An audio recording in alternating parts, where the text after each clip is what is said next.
అరుణాచల మహత్యము అధ్యాయం 3 ప్రారంభం. తండ్రి అయిన బ్రహ్మను సనక మహర్షి ఇలా వేడుకున్నాడు. ఓ జగద్గురు, నీ దయ వలన శివానుగ్రహం వలన అద్భుతమైన ఈ అరుణాచలేశ్వరుని మహత్యమును నేడు నేను వినగలిగాను. ఇది పరమ ఆశ్చర్యకరము, సర్వ పాపములను పోగొట్టున్నది. మీ తపస్సు యొక్క ఫలితముగా ఆవిర్భవించిన ఈ అరుణాచలమును, సోనాద్రిని, శివుని, అన్ని కోరికలు తీర్చేవానిని, సమస్త పాపములను పోగొట్టేవారిని ఎవరిని సేవించగా ఏ విధంగా తరించారో తెలుపగోరుతున్నాను. పుత్రుడైన సనకుని మాటలకు ప్రీతి చెందిన బ్రహ్మ క్షణకాలం పరమశివుణ్ణి ధ్యానించి పరమ కృపతో ఇలా అన్నాడు. వత్స, పురాతనమైన ఈ కథను వినుము. అరుణాచలేశ్వరుణ్ణి పొంది పార్వతీదేవి ఏ విధముగా దుఃఖము నుండి ఉపశమనమును పొందినదో తెలుపుతాను. ఒకానొకప్పుడు మహాదేవుడు పార్వతీ సమేతుడై దివ్యమైన రత్నములతో తయారైన సింహాసనము మీద కూర్చొని ఉన్నాడు. ఆ సింహాసనము రత్నమయమైన ఫల పుష్పములతో కూడిన కల్పవృక్షము వలె విరాజిల్లుతున్నది. మరియు పట్టు వస్త్రములు, మెత్తని పరుపులు వేయబడి ముత్యాల తోరణముతో అలంకరించబడి ఉంది.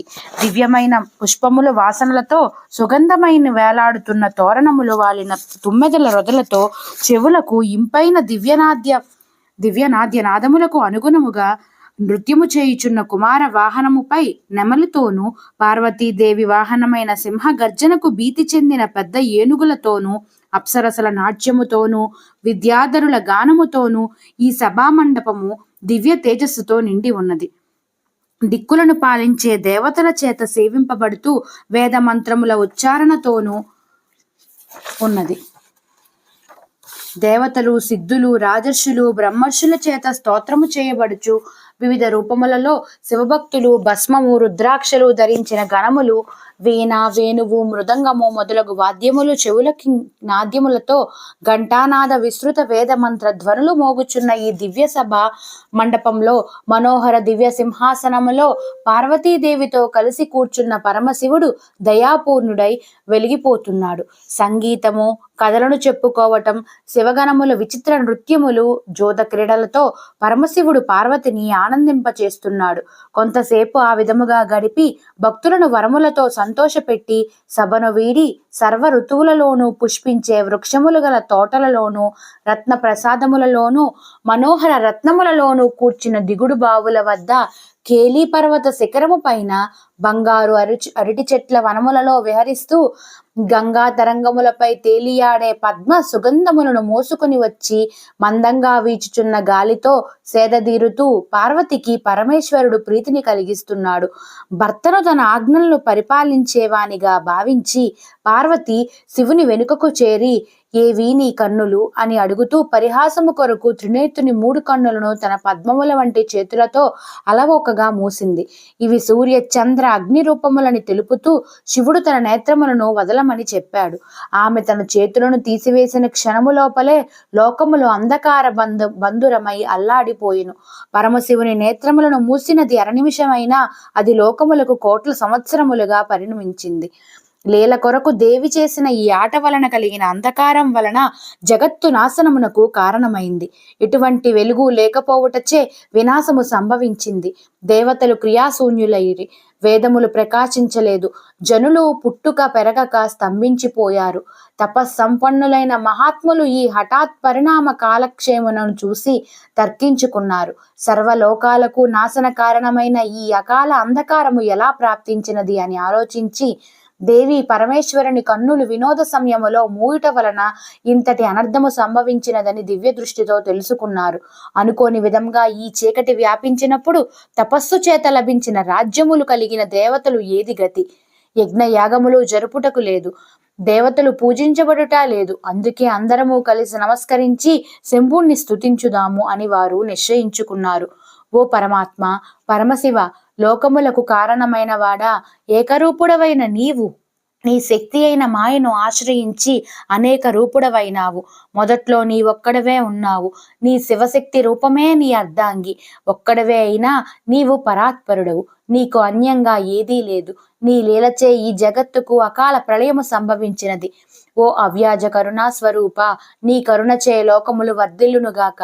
నీ తేజస్సు ఒక అర్ధ నిమిషం ఉపహరింపచేయగా అది లోకములకు అనేక సంవత్సరముల పాటు అంధకారమైనది. ఓ సదాశివ, నీ లీలను ఉపసంహరించి లోకరక్షణ గావింపమని ప్రార్థించారు. వారి ప్రార్థనను విని శివుడు, గౌరీ, నా కన్నులను వదులుము అన్నాడు. గౌరీదేవి అలాగే చేతులను తీసివేయగా సూర్య చంద్రాగ్నులు మరలా లోకములు ప్రకాశము నివ్వసాగాయి. ఎంతకాలము లోకములు అంధకారమైనవి అని సిద్ధులు అడుగుగా, కోట్ల కొలది సంవత్సరములు లోకమును అంధకారముతో ఉన్నాయి అని శివుడు చెప్పాడు. కరుణామూర్తి అయిన శివుడు, ప్రియా, నీవు నా కన్నులు మూసిన అర నిమిషము లోకమునకు అనేక కోటి సంవత్సరములు అయినవి. సరైన విచారణ చెయ్యకుండా నీవు చేసిన తొందరపాటు పని వలన లోకములన్నీ దుఃఖించాయి. జగన్మాతవైన నీకు ఇది తగదు. నేను సరైన సమయంలో లోకములను సంహారము గావించదును అని పలుకుచున్న జగన్నాథుడివై శివుని పలుకును విని తన వలన జరిగిన ధర్మలోపమునకు చింతించి ఆమె శివుణ్ణి, ఇప్పుడు నేనేమి చేయాలి శివ అని ప్రశ్నించింది. కరుణామూర్తి అయిన పరమశివుడు, నా స్వరూపమే నీవు కదా, నీకు ప్రాయశ్చిత్తమెందుకు? అయినా ధర్మ పరిపాలనము చేయవలను కదా. శృతి స్మృతి క్రియా కల్పములు తెలిసిన జ్ఞానులచే జగత్తంతా నీ రూపమే అని, నేను కూడా అదేనని చెప్పబడుతున్నాము. నాకు భిన్నము కాకపోయినా నీవు లోకోపకారము కొరకు ప్రాయశ్చిత్తము చేసుకోవలసినది ఉన్నది. ప్రాయశ్చిత్తము 6 విధములు. అందులో ఒకటి స్వామి చేత పరిత్యజించుట. కానీ నిన్ను విడిచి నేను ఒక్క క్షణము కూడా ఉండలేను కదా. అందుచేత నీవు నాయందే నిలిచి తపస్సు చేయవలను. భూమి మొత్తము ప్రాయశ్చిత్తము కొరకు నీవు చేయు తపస్సు వలన ఫలితమగును. నీ తపోదర్శనము వలన, నీ పాదస్పర్శ వలన, నీ సాన్నిధ్యము వలన అన్ని కష్టములు తీరి శాంతి లభించును. భూమికి గొప్పదనమును చేకూర్చే నిమిత్తము నీవు తపమును ఆచరించుము. నీ తపస్సును చూసి మానవులు ధర్మమునందే శ్రద్ధ కలిగి ఉండుట నిశ్చయము. ధర్మ పరిపాలన వలన భూదేవి కృతార్థురాగును. సనాతనమైన వేదములలో నీవే ఇలా పలికి ఉన్నావు.